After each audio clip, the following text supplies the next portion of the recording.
नमस्कार दोस्तों, आप सभी का स्वागत है फिर से एक नई वीडियो में। दोस्तों, इसकी पिछली वाली वीडियो में मैंने आपको बताया था कि किस प्रकार की संपत्ति में अगर माँ के नाम में किस प्रकार की संपत्ति है तो उसमें बेटे का हक है। पैतृक संपत्ति अगर बेच के पिता ने अगर माँ के नाम पे कोई प्रॉपर्टी खरीद रखी है तो उसमें बेटे का किस प्रकार से हक है। अगर माँ किसी सर्विस पे है या कहीं से कोई बिजनेस करके किसी भी अपने स्वयं अर्जित धन से अगर हम संपत्ति खरीदा है तो उसमें बेटे का हक होता है या नहीं होता है। इसके पीछे मैं आपको मैंने पिछली वीडियो में पूरी बात बता दी थी।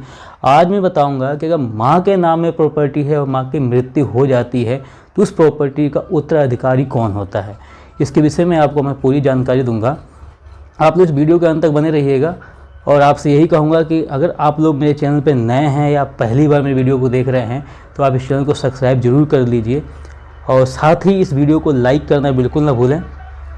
और क्योंकि मैं इस प्रकार की जानकारियाँ आपको हमेशा ही उपलब्ध कराता रहता हूँ और मैं यही कहूँगा आप लोग इस वीडियो के अंत तक बने रहिए। देखिए, अगर माँ के नाम में संपत्ति है, प्रॉपर्टी है और बाई चांस उनकी मृत्यु हो जाती है। मृत्यु होना एक माँ की ही नहीं, हर व्यक्ति की मृत्यु जो होना एक सत्य चीज़ है।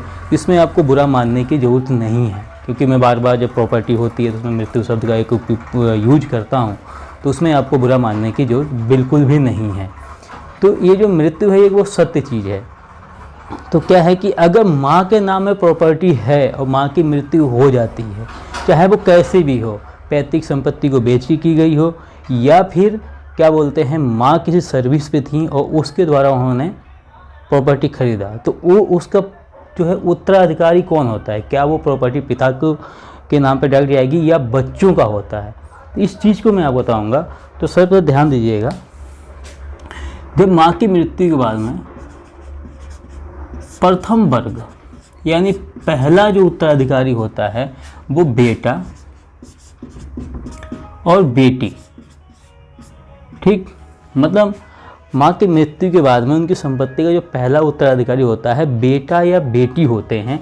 लेकिन किसी कारणवश बेटा नहीं है, मान लीजिए बेटा नहीं है, ठीक है, एक तो नहीं है, बेटा था ही नहीं, बेटी थी, तो उसका उत्तराधिकारी बेटी होगी।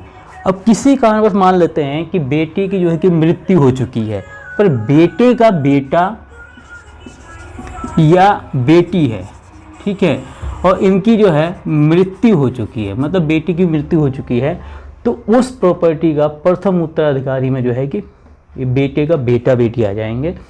और जैसे इसमें भी है, अगर बेटी की मृत्यु हो चुकी है तो इनके अगर बेटा हैं या बेटी हैं तो ये जो है कि प्रथम वर्ग में उत्तराधिकारी होंगे।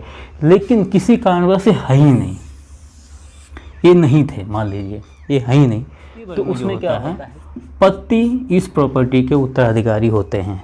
जो माँ के नाम पे प्रॉपर्टी है और किसी कारण बेटा बेटी भी नहीं है या फिर थे ही नहीं मान लीजिए, तो अगर पति हैं तो उसके जो द्वितीय वर्ग में उत्तराधिकारी होते हैं वो पति होते हैं। अब किसी कारण मान लेते हैं कि पति की भी मृत्यु हो गई है, पति की मृत्यु हो गई है, तो इसमें तृतीय वर्ग में आएंगे माँ के मैके वाले, मतलब हम नानी, माँ के मैके वाले, मतलब मैके वाले उसके उत्तराधिकारी होंगे। मतलब तृतीय वर्ग में जो होते हैं वो मैके वाले उत्तराधिकारी होते हैं। ऐसी क्लियर हो गया। अब बात है कि मान लीजिए कि चाचा हैं, ताऊ हैं या फिर भैया हैं, ऐसे लोग हैं, वो कहते हैं कि यार ऐसा है कि इनके बच्चे नहीं हैं या फिर हमारे चाचा जी मर गए हैं। जैसे मान लीजिए मृत्यु हो जाती है और पूरे परिवार में ही कोई नहीं है, ना तो माँ की भी मृत्यु हो गई, बेटा बेटी भी नहीं है, इधर उनके नाती पोते भी नहीं हैं, इधर पति की भी मृत्यु हो चुकी है, तो खानदान होता है। जैसे मान लीजिए कि चाचा हो गए, ताऊ हो गए, तो वो जो है कि प्रॉपर्टी पे अपना हक जताने की कोशिश करते हैं। वो कानूनन उनका अधिकार नहीं होता है।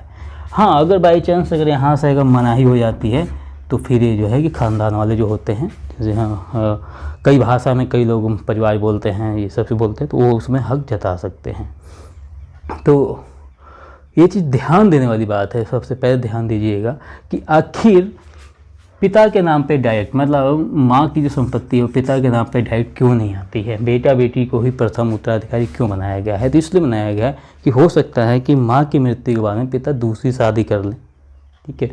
तो इस कारण से क्या होता है कि पति को ना उत्तराधिकारी बना के बेटा बेटी को बनाया जाता है।